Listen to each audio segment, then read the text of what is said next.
ঘাওখান সহজ লয় সেঙাত, উটি পাকবো, গা ফুলবো, জানাজানি হইয়া গেলে আমি কনে যামু। খুনটো যদি না করতিস। তরেই খুন করতে মন লইতেছে পেল্লাত, এই জনমে লা সেঙাত।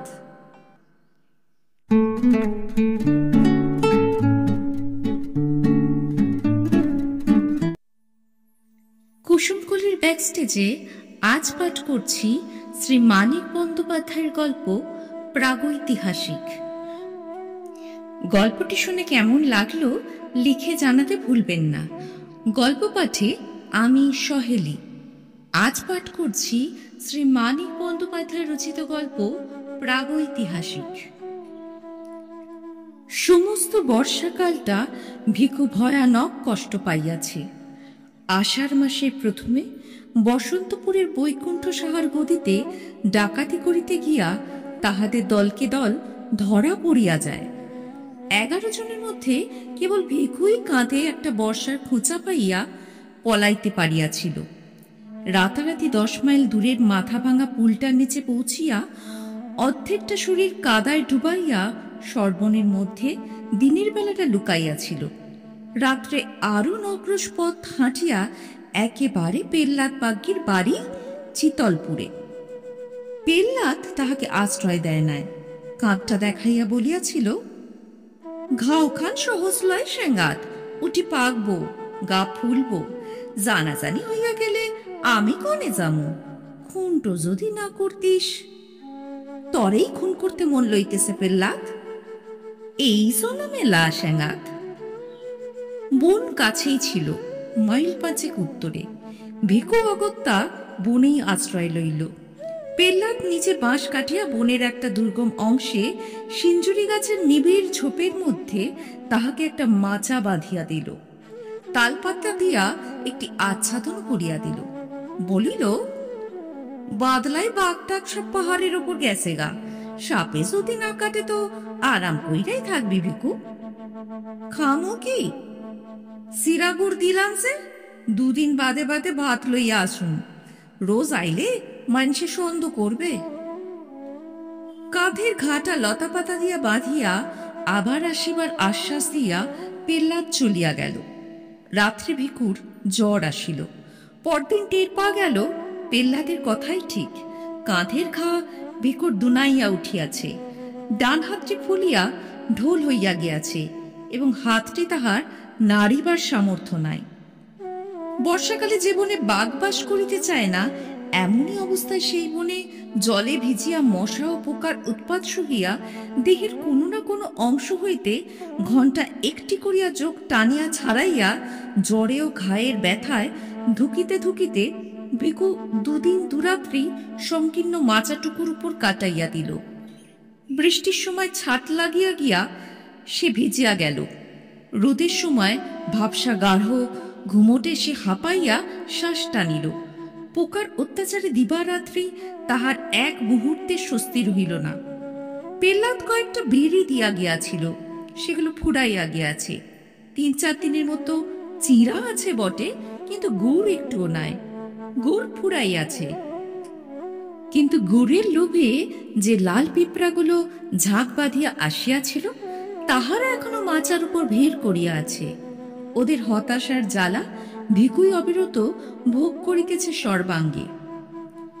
মনে মনে পেল্লাতে মৃত্যু কামনা করিতে করিতে ভিখু তবু বাঁচিবার জন্য প্রাণপণে যুঝিতে লাগিল। যেদিন পেল্লাদের আসিবার কথা সেদিন সকালে কলসের জলটাও তাহার ফুরাইয়া গেল। বিকাল পর্যন্ত পেল্লাদের জন্য অপেক্ষা করিয়া তৃষ্ণার পীড়ন আর সহিতে না পারিয়া কলসিটা লইয়া সে যে কত কষ্টে খানিক দূরের নালা হইতে 8 কলসি জল ভরিয়া আনিয়া আবার মাচায় উঠিল, তাহার বর্ণনা হয় না। অসহ্য ক্ষুধা পাইলে চিরা চিবাইয়া সে পেট ভরাইল। এক হাতে ক্রমাগত পোকা ও পিঁপড়াগুলো টিপিয়া মারিল। বিষাক্ত রস শুষিয়া লইবে বলিয়া যোগ ধরিয়া নিজেই ঘায়ের চারিদিকে লাগাইয়া দিল।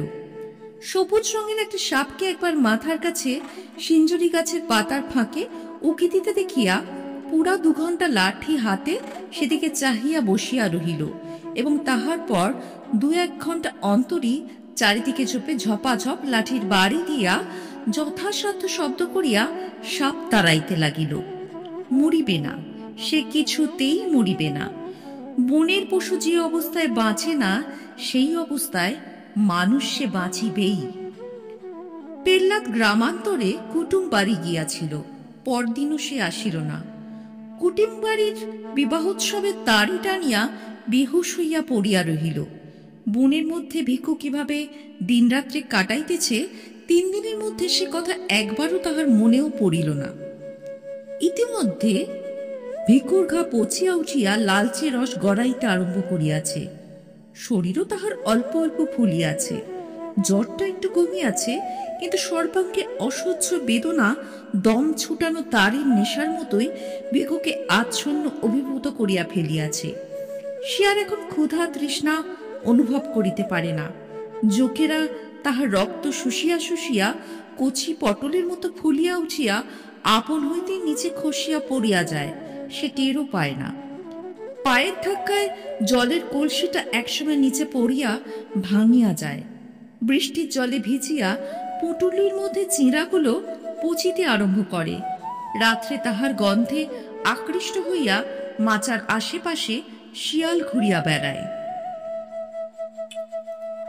কুটুম বাড়ি হইতে ফিরিয়া বিকালের দিকে ভিক্ষুর খবর লইতে গিয়া ব্যাপার দেখিয়া পেল্লাদ গম্ভীরভাবে মাথা নাড়িল। ভিক্ষুর জন্য এক বাটি ভাত ও কয়েকটি পুঁটি মাছ ভাজা ও একটু পুঁই চচ্চড়ি সে সঙ্গে লইয়া গিয়াছিল। সন্ধ্যা পর্যন্ত ভিক্ষুর কাছে বসিয়া থাকিয়া ওগুলি সে নিজেই খাইয়া ফেলিল। তারপর বাড়ি গিয়া বাঁশের একটা ছোট্ট মই এবং তাহার বোনায় ভরতকে সঙ্গে করিয়া ফিরিয়া আসিল। মইয়ে শোয়াইয়া তাহারা দুজনে ভিক্ষুকে বাড়ি লইয়া গেল। ঘরের মাচার উপর খড় বিছানা শয্যা রচনা করিয়া তাহাকে শোয়াইয়া রাখিল। আর এমনই শক্তপ্রাণ ভিক্ষুর যে শুধু এই আশ্রয়টুকু পাইয়াই বিনা চিকিৎসায় ও একরকম বিনা যত্নেই 1 মাস মুমূর্ষ অবস্থা কাটাইয়া সে ক্রমে ক্রমে নিশ্চিত মরণকে জয় করিয়া ফেলিল। কিন্তু ডান হাতটি তাহার আর ভালো হইল না। গাছের মরা ডালের মতো শুকাইয়া গিয়া অবশ অকর্মণ্য হইয়া পড়িল। প্রথমে অতি কষ্টে হাতটা সে একটু নাড়িতে পারিত, কিন্তু শেষ পর্যন্ত সে ক্ষমতাটুকু তাহার নষ্ট হইয়া গেল। কাঁধের ঘা শুকাইয়া আসিবার পর বাড়িতে বাহিরের লোক কেহ উপস্থিত না থাকিলে ভিক্ষু তাহার একটি মাত্র হাতের সাহায্যে মধ্যে মধ্যে বাঁশের মই বাহিয়া নিচে নামিতে লাগিল এবং একদিন সন্ধ্যার সময় এক কাণ্ড করিয়া বসিল। পেল্লাদ সে সময় বাড়ি ছিল না। ভরতের সঙ্গে তারি গিলিতে বাহির হইয়া গিয়াছিল। পেল্লাদের বোন গিয়াছিল ঘাটে। পেল্লাদের বউ ছেলেকে ঘরে শোয়াইতে আসিয়া ভিক্ষুর চাহনি দেখিয়া তাড়াতাড়ি পলাইয়া যাইতেছিল। ভিক্ষু তাহার একটা হাত চাপিয়া ধরিল, কিন্তু পেল্লাদের বউ বাগদির মেয়ে, দুর্বল শরীরে বাঁ হাতে তাহাকে আয়ত্ত করা সহজ নয়। এক ঝটকায় হাত ছাড়াইয়া সে গাল দিতে দিতে চলিয়া গেল। পেল্লাদ বাড়ি ফিরিলে সব বলিয়া দিল। তারের নেশা পেল্লাদের মনে হইল এমন নেমোখারাপ মানুষটাকে একেবারে খুন করিয়া ফেলাই কর্তব্য। হাতের মোটা বাঁশের লাঠিটা বইয়ের পিঠে একঘা বসাইয়া দিয়া ভিক্ষুর মাথা ফাটাইতে গিয়া নেশার মধ্যেও কিন্তু টের পাইতে বাকি রহিল না যে কাজটা যত বড় কর্তব্যই হোক সম্ভব একেবারেই নয়। ভিক্ষু তাহার ধারালো দাঁটি বাঁ হাতে শক্ত করিয়া বাগাইয়া ধরিয়া আছে, সুতরাং খুনোখুনির পরিবর্তে তাহাদের মধ্যে কিছু অশ্লীল কথার আদান প্রদান হইয়া গেল। শেষে পেল্লাদ বলিল, তোর লাইকা আমার 7 টাকা খরচ গেছে, টাকাটাতে দিয়া বাইর হ আমার ঘর থেকে, দূর হ। ভিক্ষু বলিল, আমার কোমরে একটা বাজু বাইন্দা রাখছিলাম, তুই চুরি করছস, আগে আমার বাজু ফিরাইয়া দে, তবে যাম। তোর বাজুর খবর জানে কেডা রে? বাজুতে কইলাম পেল্লাদ, ভালো চাস তো, বাজু না দিলি বাড়ির মেজকর্তার মতো গলাটা তোর একেবারে কোপেই ফাঁক কইরা ফেললুম। এই তোরে আমি কইয়া রাখলাম, বাজু পালি আমি অখনই যাবো গিয়া। কিন্তু বাজু ভিক্ষু ফেরত পাইল না। তাহাদের বিপাদের মধ্যে ভরত আসিয়া পড়ায় দুজনে মিলিয়া ভিক্ষুকে তাহারা কায়দা করিয়া ফেলিল। পেল্লাদের বাহুমূলে একটা কামড় বসাইয়া দেওয়া ছাড়া দুর্বল ও পঙ্গু ভিকু আর বিশেষ কিছু করিয়া উঠিতে পারিল না। পেল্লাদ ও তাহার বোনাই তাহাকে মারিতে মারিতে আধমরা করিয়া ফেলিয়া বাড়ির বাহির করিয়া দিল। ভিকু শুকাইয়া আসা ঘা ফাটিয়া রক্ত পড়িতেছিল। হাত দিয়া রক্ত মুছিতে মুছিতে ধুকিতে ধুকিতে সে চলিয়া গেল। রাত্রির অন্ধকারে সে কোথায় গেল কেহই তাহা জানিতে পারিল না বটে।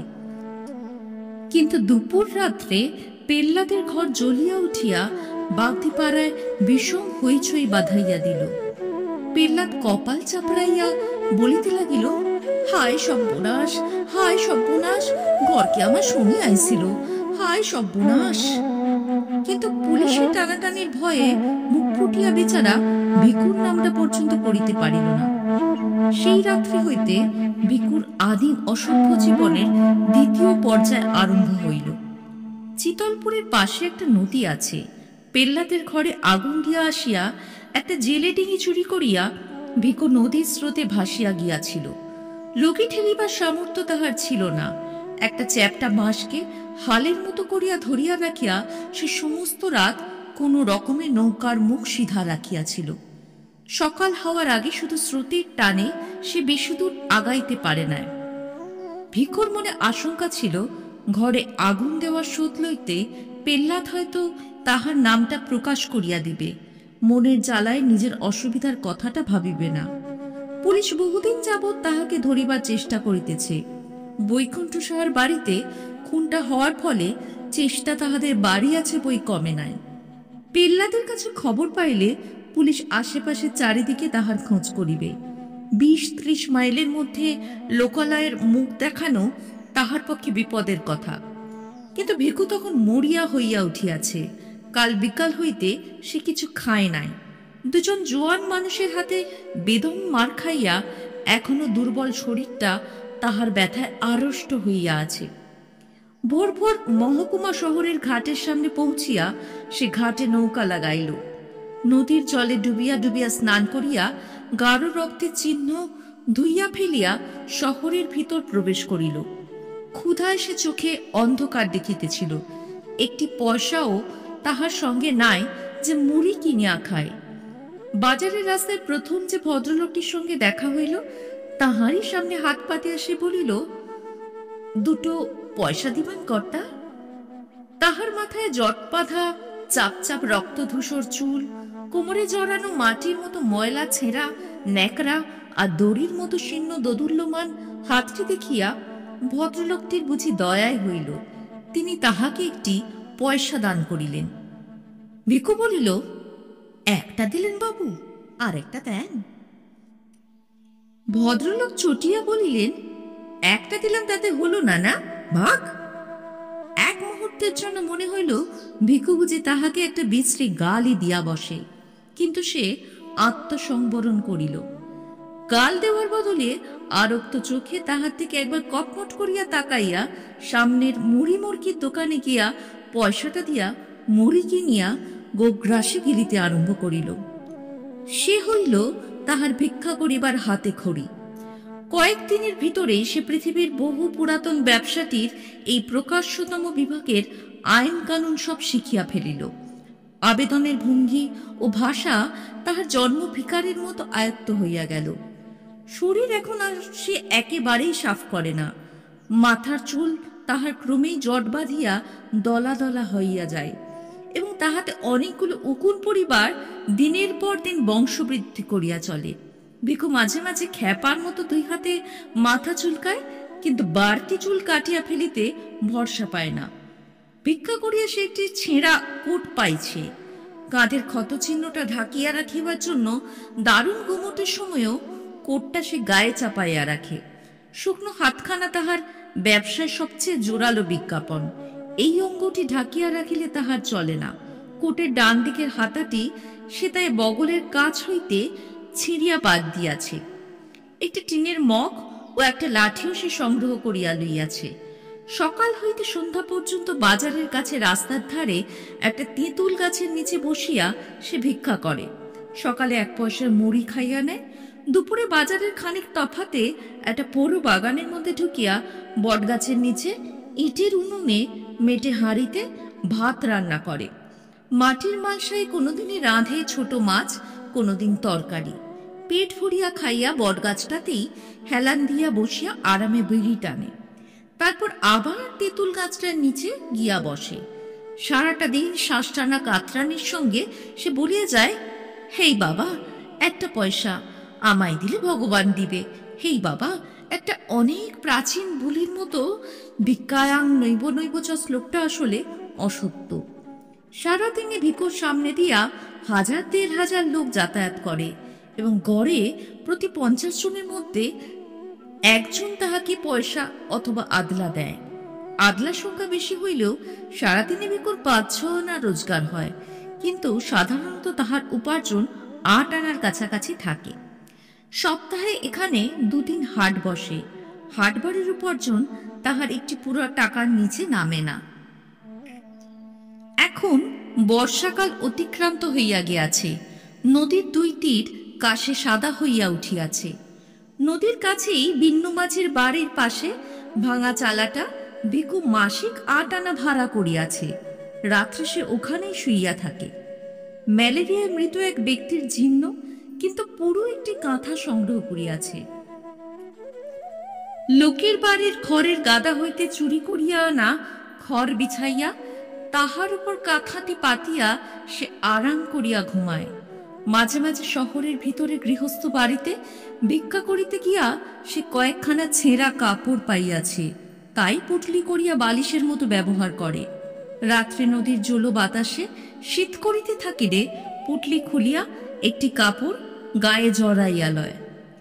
সুখে থাকিয়া এবং পেট ভরিয়া খাইয়া কিছুদিনের মধ্যে ভিক্ষুর দেহে পূর্বের স্বাস্থ্য ফিরিয়া আসিল। তাহার ছাতি ফুলিয়া উঠিল। প্রত্যেকটি অঙ্গ সঞ্চালনে হাতের ও পিঠের মাংসপেশি নাচিয়া উঠিতে লাগিল। অবরুদ্ধ শক্তির উত্তেজনায় ক্রমে ক্রমে তাহার মেজাজ উদ্ধত ও অসহিষ্ণু হইয়া পড়িল।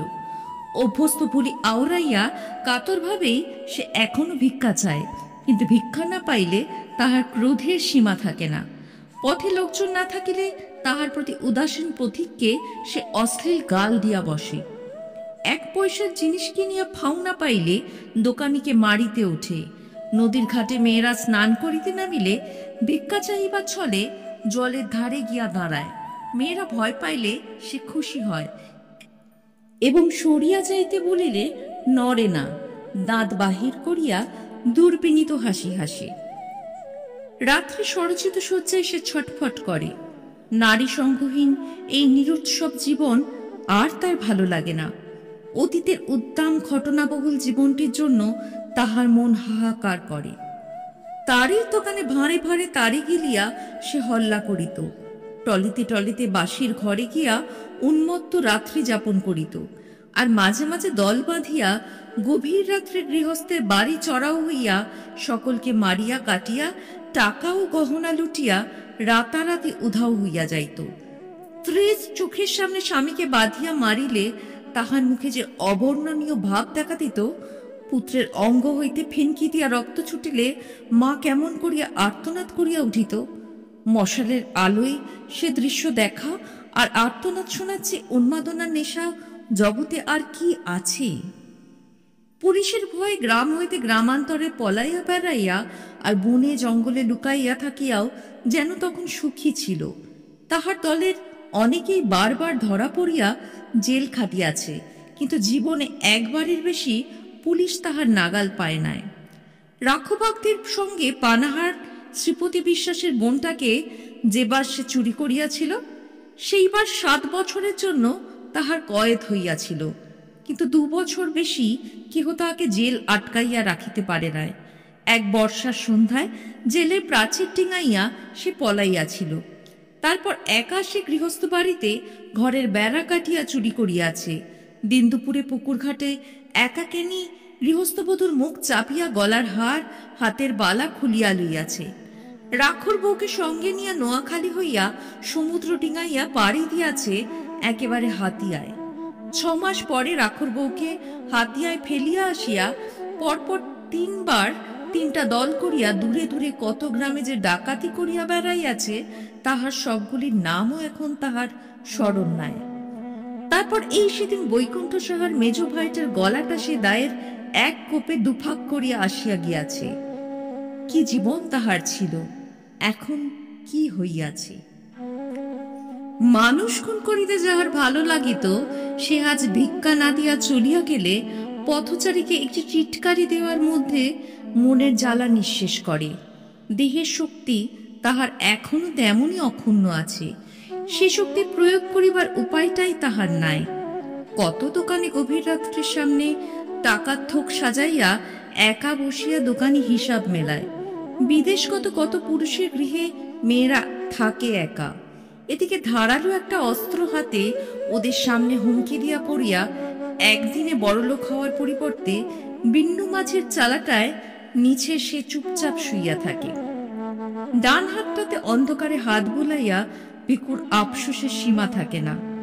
সংসারের অসংখ্য ভীরু ও দুর্বল নরনারীর মধ্যে এত বড় বুকের পাটা আর এমন একটা জোরালো শরীর নিয়া শুধু একটা হাতের অভাবে সে যে মরিয়া আছে, এমন কপালও মানুষের হয়। তবু এই দুর্ভাগ্য সে সহ্য করিতে পারে। আফসোসেই নিবৃত্তি। একা ভিক্ষু আর থাকিতে পারি না। বাজারে ঢুকিবার মুখেই একটি ভিখারিনী ভিক্ষা করিতে বসে। বয়স তাহার বেশি নয়, দেহের বাঁধনীও বেশ আছে, কিন্তু একটা পায়ে হাঁটুর নিচ হইতে পাতা পর্যন্ত তাহার থকথকে তৈলাক্ত ঘা।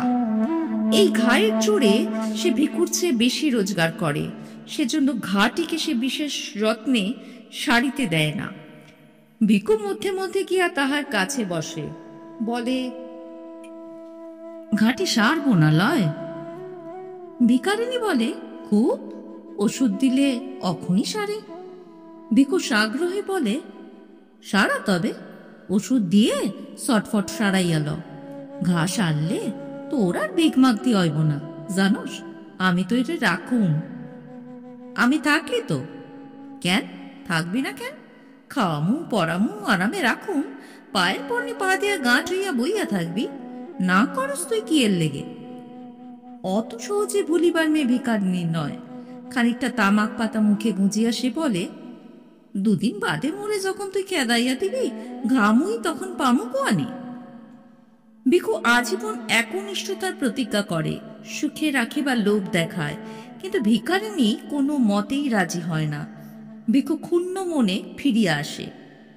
এদিকে আকাশে চাঁদ ওঠে, নদীতে জোয়ার ভাটা বয়, শীতের আমেজে বায়ুস্তরে মাদকতা দেখা দেয়। ভিক্ষুর চালার পাশে কলা বাগানে চাপা কলার কাঁদি শেষ হইয়া আসে। বিন্নু মাঝি কলা বিক্রির পয়সায় বউকে রূপোর গোট কিনিয়া দেয়। তালের রসের মধ্যে নেশাক্রমে ঘোরালো ও জমাট হইয়া ওঠে। ভিক্ষুর প্রেমের উত্তাপে ঘৃণা উবিয়া যায়, নিজেকে সে আর সামলাইয়া রাখিতে পারে না। একদিন সকালে উঠিয়াই সে ভিখারিনীর কাছে যায়, বলে, আইসা ল, ঘা লইয়াই চল। ভিখারিনী বলে, আগে আইবার পার নাই, যা এখন মরিয়া আকার তলে সালি খা গিয়া। কেন সালি খাওনের কথাটা কি? তোর লাইগা হাঁ কইরা বৈশা আছে বকসই বটে, আমি উয়ার সাথে রয়েছি। ওদিকে তাকাইয়া ভিক্ষু দেখিতে পায় তাহারই মতো জোয়ান দাড়িওয়ালা এক খঞ্জ ভিখারি খানিক তফাতে আসন করিয়াছে। তাহার ডান হাতটির মতো একটি পা হাঁটুর নিচে শুকাইয়া গিয়াছে। বিশেষ যত্ন সহকারে ওই অংশটুকু সামনে মেলিয়া সে আল্লাহর নামে দয়া প্রার্থনা করিতেছে। পাশে পড়িয়া আছে কাঠের একটা কৃত্রিম রস্য পা। ভিখারিনী আবার বলিল, বর্ষ যে, যা পালাইয়া যা, দেখলি খুন কইরা ফেলাইব কইয়া দিলাম। ভিক্ষু বলে, আরে থো, খুন অমন সব হালাই করতিছে, উয়ার মতো 10টা মানুষের একা ঘায়েল কইরা দিবার পারতাম, তা জানোস? ভিখারিনী বলে, পারো তো যা না, উয়ার সাথে লাগ না গিয়া, আমার সাথে কি? উয়াকে তুই সারান দে, আমার কাছে চ। ইরে সোনা, তামুক খাবা? ঘা দেখা পিছাইছিলি, তোর লাগে আর খাতির কিরে হালার পুত? উয়ারে সারুন কেন? উয়ার মতো কামাস তুই? ঘর আছে তোর, ভাগবি তো ভাগ, নইলে গাল দিব কইলাম। ভিক্ষু তখনকার মতো প্রস্থান করে, কিন্তু হাল ছাড়ে না। ভিখারিনীকে একা দেখিলেই কাছে আসিয়া দাঁড়ায়, ভাব জমাইবার চেষ্টা করিয়া বলে, তোর নামটা কি রে? এমনই তাহারা পরিচয়হীন যে এতকাল পরস্পরের নাম জিজ্ঞাসা করিবার প্রয়োজনও তাহারা বোধ করে নাই। ভিখারিনী কালো দাঁতের ফাঁকে হাসে। ফের লাগতে আইছস? হই, ও বুড়ির কাছে যা। ভিকু তাহার কাছে উবু হইয়া বসে। পয়সার বদলে অনেকে চাল ভিক্ষা দেয় বলিয়া আজকাল সে কাঁধে একটি ঝুলি ঝুলাইয়া বেড়ায়। ঝুলির ভিতর হইতে মর্তমান কলা বাহির করিয়া ভিখারিনীর সামনে রাখিয়া বলে, খা, তোর লগে চুরি কইরা আনছি। ভিখারিনী তৎক্ষণাৎ খোসা ছাড়াইয়া প্রেমিকের দান আত্মসাৎ করে। খুশি হইয়া বলে, নাম শুনবার চাস? পাঁচি কয় মোরে, পাঁচি। তুই কলা দিছস, নাম কইলাম, এবারে ভাগ। ভিকু উঠিবার নাম করে না। অত বড় একটা কলা দিয়া শুধু নাম শুনিয়া খুশি হওয়ার মতো শৌখিন সে নয়। যতক্ষণ পারে ধুলার উপর উবু হইয়া বসিয়া পাঁচির সঙ্গে সে আলাপ করে। ওদের স্তরে নামিয়া না গেলে সে আলাপকে কেহ আলাপ বলিয়া চিনিতে পারিবে না। মনে হইবে পরস্পরকে তাহারা যেন গাল দিতেছে। পাঁচির সঙ্গীটির নাম বশির। তার সঙ্গেও সে একদিন আলাপ জমাইবার চেষ্টা করিল। সেলাম নিয়া? বশির বলিল, এদিকে ঘোরাফেরা কি জন্য? সেলাম নিয়া হতিছে, লাঠির এক ঘায়ে সিটটি সেসাদি মনে। দুজনে খুব খানিকটা গালাগালি হইয়া গেল। ভিকুর হাতে লাঠি ও বশিরের হাতে মস্ত একটা পাথর থাকায় মারামারিটা আর হইল না। নিজের তেঁতুল গাছের তলায় ফিরিয়া যাওয়ার আগে ভিকু বলিল, র, তোরে নিপাত করতেছি। বশির বলিল, ফের উহার সাথে বাতচিত করলে জানে মাইরা দিমু, আল্লাহর কিরে। এই সময় ভিকুর উপার্জন কমিয়া আসিল। পথ দিয়া প্রত্যহ নূতন নূতন লোক যাতায়াত করে না। একেবারে প্রথমবারের জন্য যাহারা পথটি ব্যবহার করে, দৈনন্দিন পথিকদের মধ্যে তাহাদের সংখ্যা 2 মাসের ভিতরই মুষ্টিমেয় হইয়া আসে। ভিকুকে একবার তাহারা একটি পয়সা দিয়ে আসে। পুনরায় তাহাকে দান করিবার প্রয়োজন তাহাদের অনেকেই বোধ করে না। সংসারে ভিখারির অভাব নাই। কোন রকমে ভিকুর পেট চলিতে লাগিল। হাটবার ছাড়া রোজগারের একটি পয়সাও সে বাঁচাইতে পারিল না। সে ভাবনায় পড়িয়া গেল। শীত পড়িলে খোলা চালার নিচে থাকা কষ্টকর হইবে।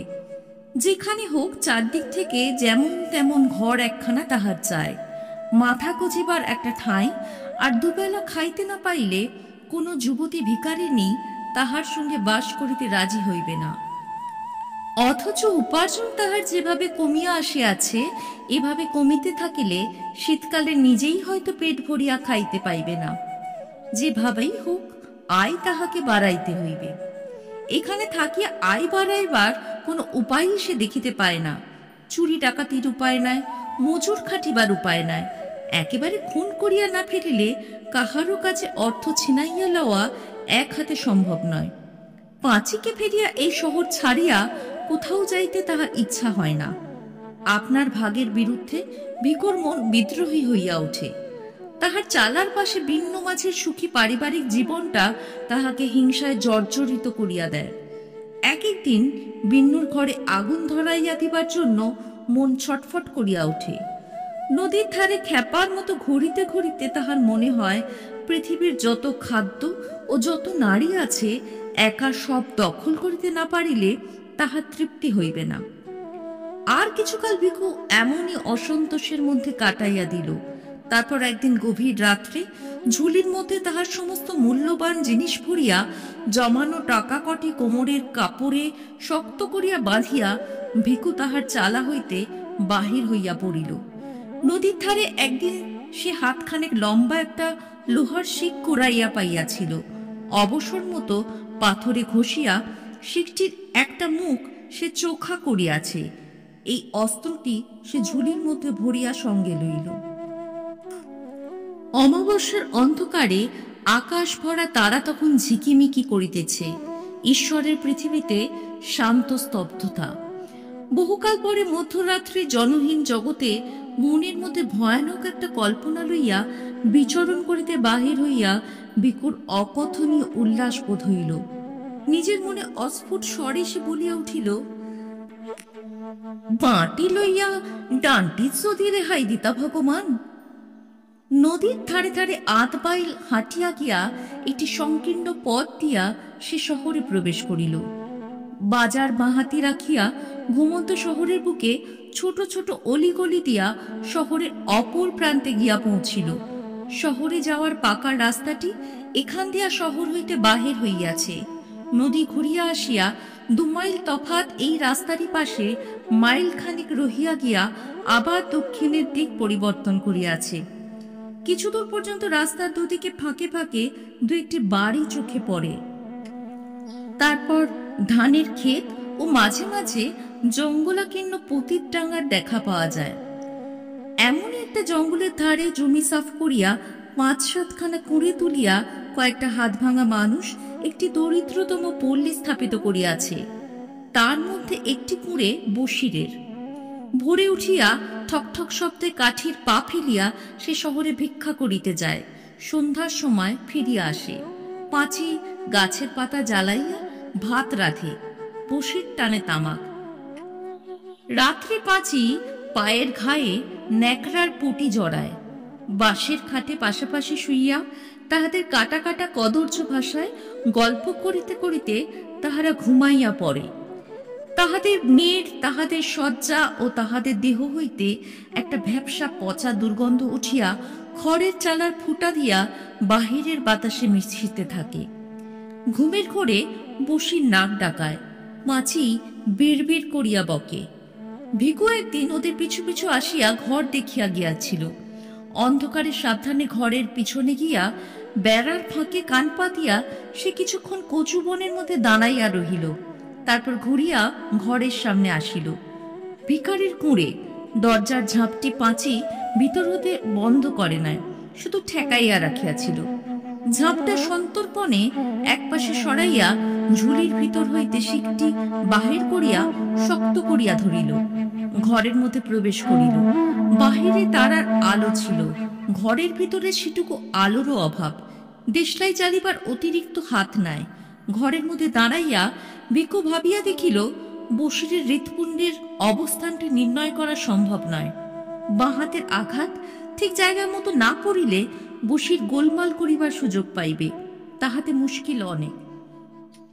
কয়েক মুহূর্ত চিন্তা করিয়া বসিরের শিয়রের কাছে সরিয়া গিয়া একটি মাত্র আঘাতে ঘুমন্ত লোকটা তালুর মধ্যে শিকের চোখা দিকটা সে প্রায় 3 আঙ্গুল ভিতরে ঢুকাইয়া দিল।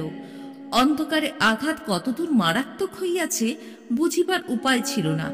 শিকটা মাথার মধ্যে ঢুকিয়াছে টের পাইয়াও ভিকু তাই নিশ্চিত হইতে পারিল না। এক হাতে সবলে বসিরের গলা চাপিয়া ধরিল। পাঁচিকে বলিল, চুপ থাক, চিল্লাবি তো তোরেও মাইরা ফেলাম। পাঁচি চেঁচাইল না, ভয়ে গুঙাইতে লাগিল। ভিকু তখন আবার বলিল, একটুকু আওয়াজ লয়, ভালো চাস তো একদম চুপ মাইরা থাক। বসে নিষ্পন্দ হইয়া গেলে ভিকু তাহার গলা হইতে হাত সরাইয়া লইল।